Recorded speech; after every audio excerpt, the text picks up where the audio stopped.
Greetings and welcome to another pipe talk.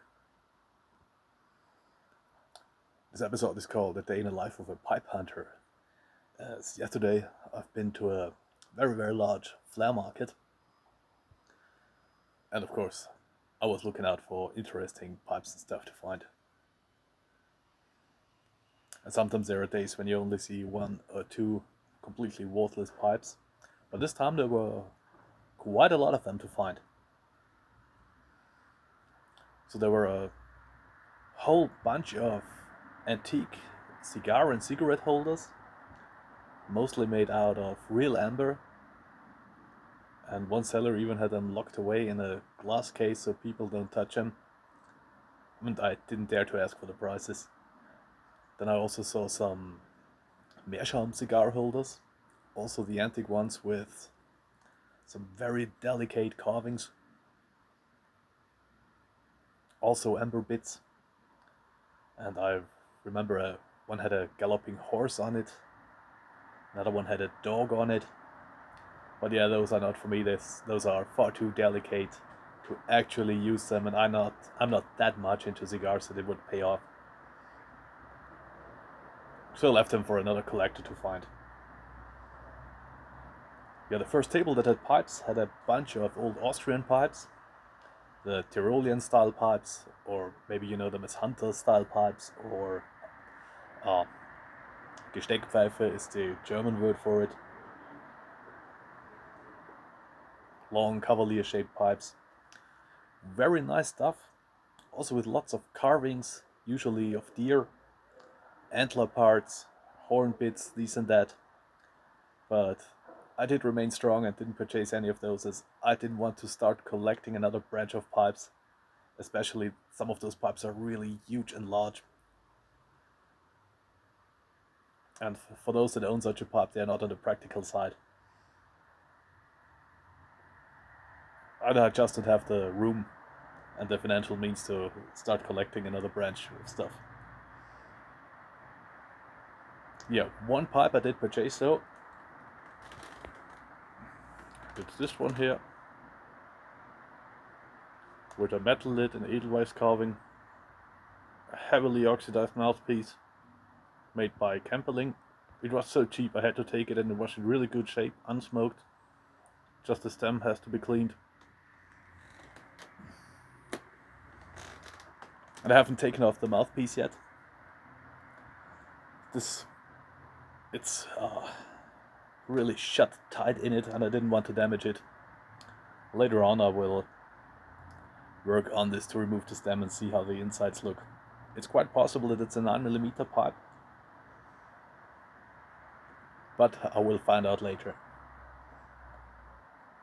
Yet at another table there was a basket full of old pipes, and I saw a lot of those scrambled all over the market. Usually stamped Real Briar, Bruyère Garantie, or some random names, mostly forgotten by now. The funny thing is, many of those pipes, of course, weren't in a good shape. Some were even unsmoked, some were restored, but many were not even made of briar, but some other kind of wood, so I didn't want to spend more money on those. As you might know, I have a quite large collection of pipes, and I have to be very selective what I actually purchase. One pipe remained in my memory that was a cool and sweet pipe made in Italy, and I think this brand is still around and mostly sold in the UK. It was a Meerschaum lined bulldog with some leaves carved into it. Didn't look too bad.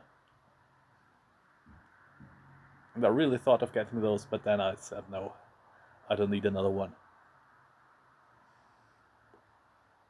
Also saw a bunch of old British pipes, and when you compare the pipes, these are pipes from the 50s, 60s, 70s, maybe 80s.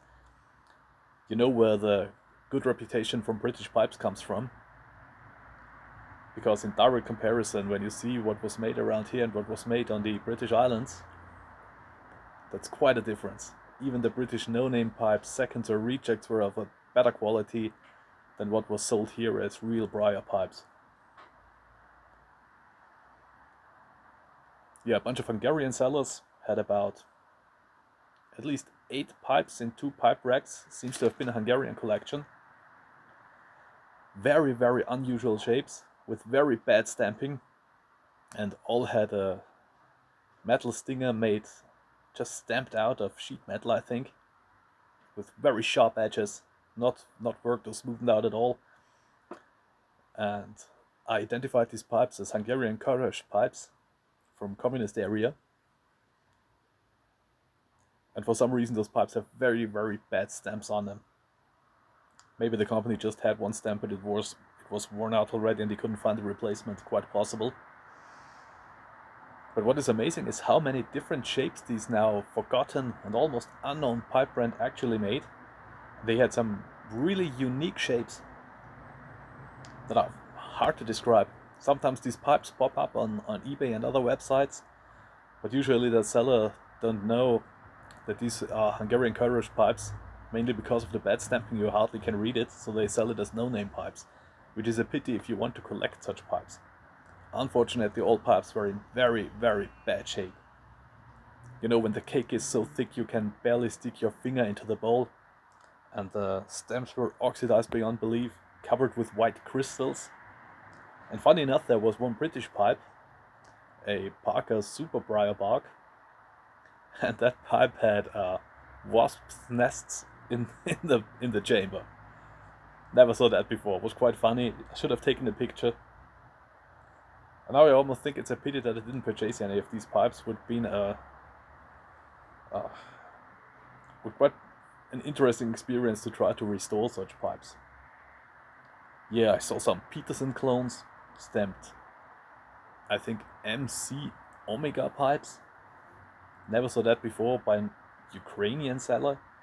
Many Ukrainians were in the market yesterday. More than usual, I think. And God knows who made these pipes, but they were actually quite good looking, but also in very, very bad shape. So I also left them at the cellar. Another table had some British pipes, and there you saw the extreme difference between domestic pipes and those from the British Isles. Quality-wise, they were far beyond back then. Yeah, one pipe was stamped Times Square, maybe. A brand I never heard of. Lovely little bulldog, also very beautiful. But again, I kept my PAD under control. But on the last table, I saw something I couldn't hesitate. So I purchased this one here. Made in Tanganyika, written on the stamp with a white elephant logo. Genuine block Meerschaum 77 with some figural carvings. Unsmoked, it's white inside. Just a stem needs to be refurbished, as it is also heavy oxidized. It turned into a rusty brown. But I always wanted to have one of those. And here we go. And after we returned home at the train station, when we walked out of the train station in the area where we live, I saw an old man walking by smoking a pipe. Also a rare sight nowadays to spot a pipe smoker in the wild.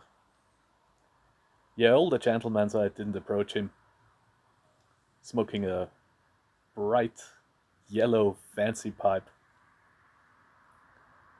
Couldn't tell what pipe tobacco he smoked. In case you're interested, I'm smoking my Strambach Austrian-made Meerschaum pipe, filled with brick aromatic tobacco, I think tropic fruits, but actually not bad at all if you like aromatics.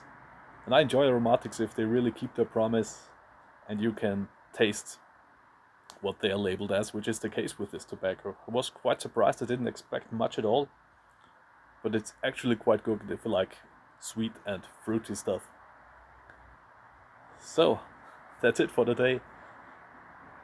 Told you the story how life is as a pipe hunter, suffering from severe PAD, but just 2 pipes, come on man, this was actually a quite good turnout. Seems I'm getting this issue under control. Thanks for watching, see you next time, cheers.